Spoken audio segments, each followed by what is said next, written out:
Hello everyone, I am Arya Jha and Sri Mahavir Marwadi High School has provided me the platform to be with you. So, with me, you are going to have a journey of claws.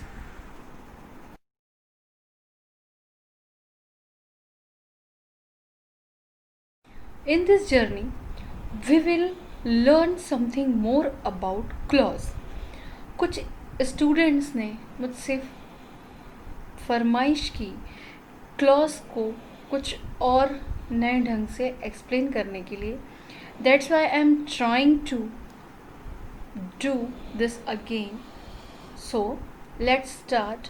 What is clause? Let us see what is clause. My dear friends, clause क्या है? By the definition, a group of words that forms a part of sentence and has a subject and a finite verb of its own is called a clause. Means we say always group of word forms sentence.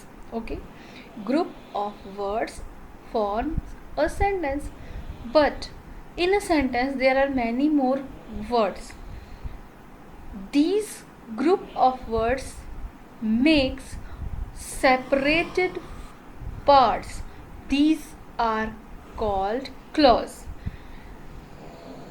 Means जब हम कभी कोई वाक्य बोलते हैं तो कभी वो एक सिंपल सेंटेंस होता है, समटाइम्स वो सिंपल सेंटेंस का कॉम्बिनेशन होता है. तो what we have already discussed in the prior video where I have told you about compound, complex and simple sentence. Okay, so ये सेंटेंस का कॉम्बिनेशन जो होता है, उस कॉम्बिनेशन में से उनके जो सेपरेट पार्ट्स होते हैं, these are called clause. Let us see by example. There is a statement, she remembered that she had a purse in her hand.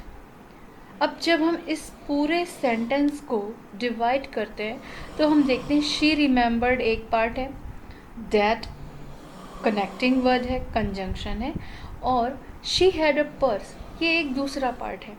When we see more carefully we can see that she had a purse in her hand is independent sentence. It has a complete meaning. That's why it is main clause. While if we see she remembered, it is totally dependent upon the main clause, so that this is subordinate clause, and the word that is conjunction to joining these two parts. तो आप यहाँ से समझ सकते हैं कि जब किसी सेंटेंस का पूर्ण अर्थ, पूर्ण उसका जो कंप्लीट मीनिंग है वो हमें मिल रहा है, तो वो मेन क्लॉज होता है. और जो कंजंक्शन होता है, जो वर्ड होता है कंजंक्शंस, वो दो पार्ट को, सेंटेंस के जो दो पार्ट होते हैं उनको वो मिलाता है, वो कंजंक्शन होता है. और इस प्रकार से टोटल स्टेटमेंट्स के दो पार्ट्स हम बना सकते हैं और उसे ही हम क्लॉज कहते हैं.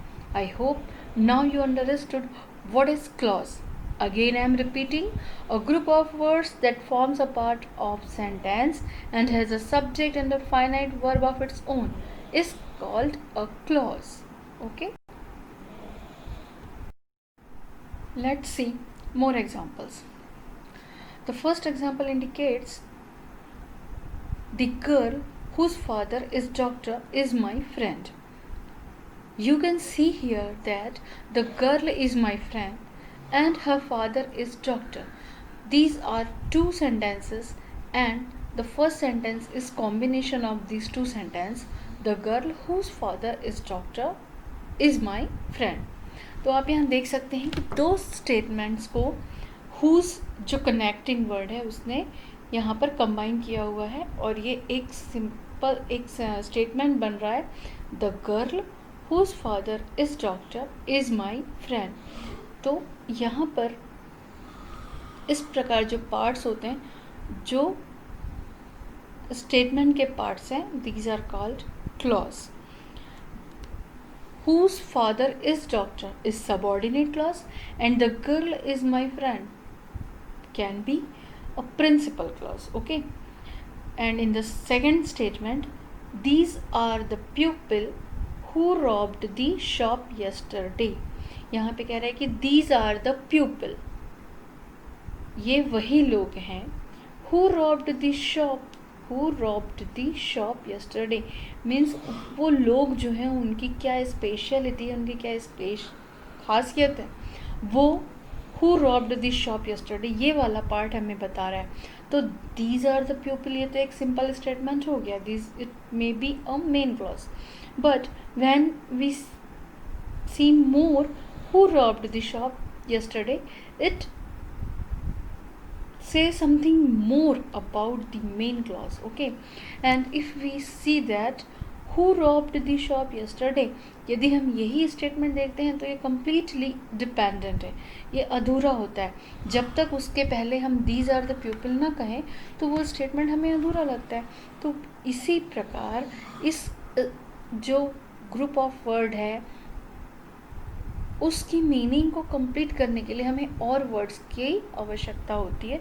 तो इस प्रकार से जो कंप्लीट मीनिंग के साथ ये आता है वो स्टेटमेंट बनता है, और स्टेटमेंट के ये जो डिपेंडेंट इंडिपेंडेंट पार्ट्स हैं वो मेन क्लॉज और सबऑर्डिनेट क्लॉज होते हैं. Now here you can see that these are the people is main clause and who robbed the shop yesterday is subordinate clause. Similarly we can see further, the mother langur showed me that food was not the only means of communication. The mother langur showed me. अब जैसे ही मैंने ये कहा कि the mother langur showed me, instantly you will ask what? उसने क्या show किया? And this answer of this what is again a clause, that the mother langur showed me that food was not the only means of communication. जैसे ही मैंने that food was not the only means of communication कहा, statement complete हो गया.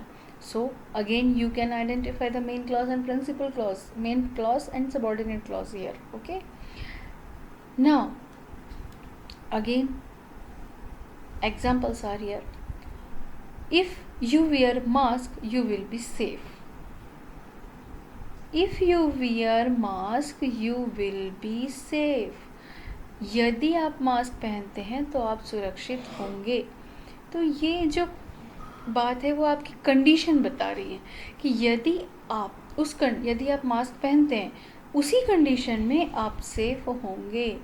Here if is showing the condition and it is joining both the sentence, both the parts of statements.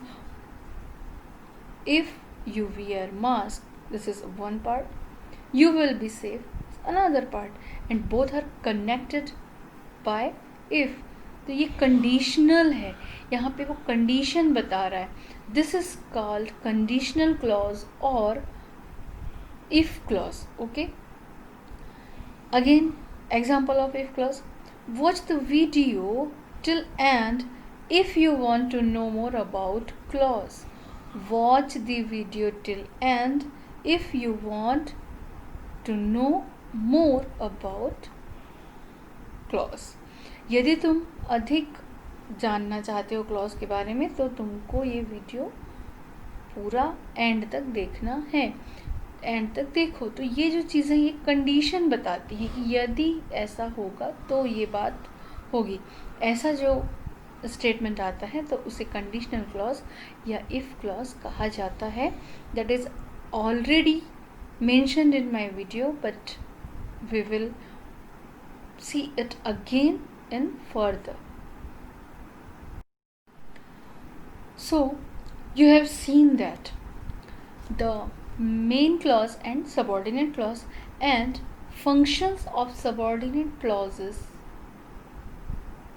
is totally differ.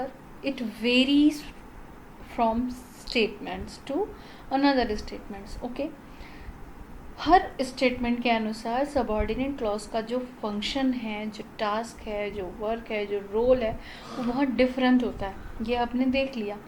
तो उसके अनुसार according to its functioning it is divided into three types: noun clause, adjective clause and adverb clause. So we can say there are three types of subordinate clauses: noun clause, adjective clause and adverb clause. At first we are going to see a noun clause. Okay, what is noun clause? It is a clause that functions as a noun. सो जो subordinate clause एक noun की तरह function करता है उसे हम noun clause कहते हैं. Let us see the example. We know that mother earth is 4.6 billion years old.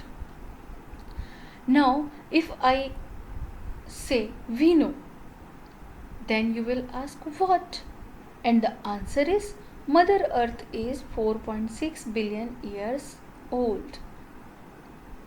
In second sentence, she remembered that the old woman had green eyes. And if I state that she remembered, then you will ask what, and the answer will be the old woman had green eyes.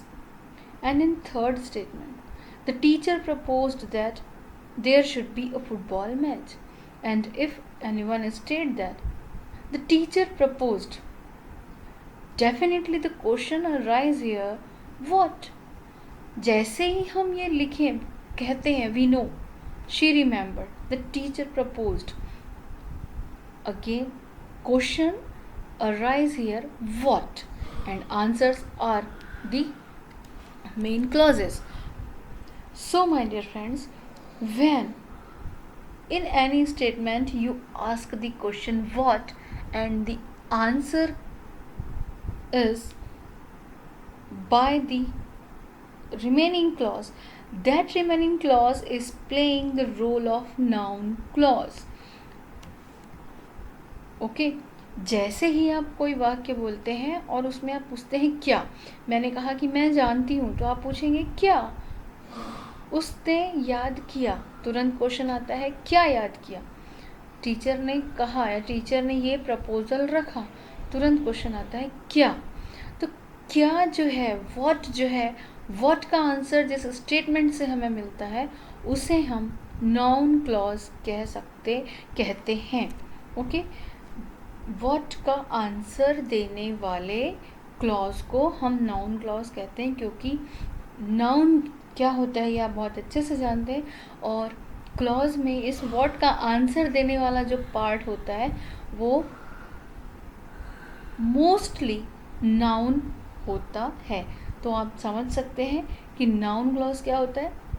किसी भी statement में जब question आता है what, जब इस statement को आप अधूरा बोलें और क्वेश्चन आता है what, then answer of what is a noun clause of that statement. Okay, now we will see about adjective clause. My dear friends, you know very well what is the role of adjective in this statement. Definitely adjective says something more about noun or pronoun. Okay, that's why what is the adjective clause? A clause that functions as an adjective and tells more about a noun or pronoun as the case may be, it is adjective clause. तो adjective clause क्या है? clause यानी कि statement का वो part जो हमें noun और प्रोनाउन के बारे में और कुछ अधिक बताता है, that is adjective clause. Let us see by example. That's the boy who broke the window. That's the boy who broke the window. Now you can see here the underlined words who broke the window is showing something more about the boy. it is modifying. It is modifying the word boy. That is why we can say that who broke the window is adjective clause. जब हम subordinate clause who broke the window की ओर देखते हैं तो हमें ये clear होता है कि ये जो स्टेटमेंट है वो स्टेटमेंट का पार्ट है, वो उस बॉय, दैट्स द बॉय की स्पेशलिटी बता रहा है कि वो दैट्स द बॉय, उस बॉय में क्या खासियत है, उसकी क्या, क्यों उसके बारे में कहा जा रहा है, something more about the person. That's why it is adjective clause. Adjective का काम ही यही है कि नाउन और प्रोनाउन की स्पेशलिटी इंडिकेट करना. सो who broke the window is that subordinate clause which is showing something more about that's the boy. इसलिए ये adjective clause है. Again, a man who is learned is respected everywhere. My dear friends, here is a statement: a man is respected everywhere. But who is learned? शिक्षित व्यक्ति ही सभी जगह सम्माननीय होता है. तो यह हमें पता है. तो एक व्यक्ति सम्माननीय होगा, बट कौन सा? जो शिक्षित हो. तो who is learned, that is subordinate clause and is modifying a man. जो मेन क्लॉज का सब्जेक्ट है उसके बारे में हु इज लर्न्ड, ये जो शब्द है, ये जो ग्रुप है वर्ड का, सबऑर्डिनेट क्लॉज है, वो अ मैन के बारे में हमें कुछ अधिक मोर डिटेल इन्फॉर्मेशन दे रहा है. इसलिए वो जो है वो एडजेक्टिव क्लॉज का रोल प्ले कर रहा है. Again in next example, I remember the year when she was married. तो यहाँ पर एक व्यक्ति ये कह रहा है कि मैं उस साल को याद कर रहा हूँ जब उसने शादी की थी. तो जब वो उस ईयर को, कौन सा ईयर, यहाँ पे ईयर बहुत होते हैं बट ये व्हेन शी वॉज मैरिड, ये उस व्हेन शी वॉज मैरिड जो सबऑर्डिनेट क्लॉज है वो इस ईयर को स्पेसिफाई कर रहा है. That is why this is adjective clause. So my dear friends, I hope now you can conclude that what is noun clause and what is adjective clause. Noun clause is generally answer of the question what, and adjective clause always try to say something more about the noun or the pronoun. Okay, so I hope you understood now what is clause and their types of subordinate clause also. The next is adverb clause. You should know what is adverb, which specifies the verb is adverb. So what will be the adverb clause? Definitely a clause that functions as an adverb and tells us more about the main verb. So we have talked earlier many times that in main clause there must be a subject, a verb and its full meaning. It means its verb is normally main verb of the statements. Clear? So when another part means subordinate clause is saying something more about the main verb is known as adverb clause. Let us see by example how. They got wet because they didn't carry an umbrella. वे भीग गए क्योंकि उन्होंने अपने साथ umbrella नहीं रखा हुआ था. When she will come, she will tell us the plan. When she will come, she will tell us the plan. ये दोनों स्टेटमेंट में आप देखिए कि मेन वर्ब क्या है. They got wet, वो भीग गए. ये to get wet is main verb here and उसका जो रीज़न है वो हमें सबऑर्डिनेट क्लॉज बता रहा है. That is why the subordinate clause is adverb clause.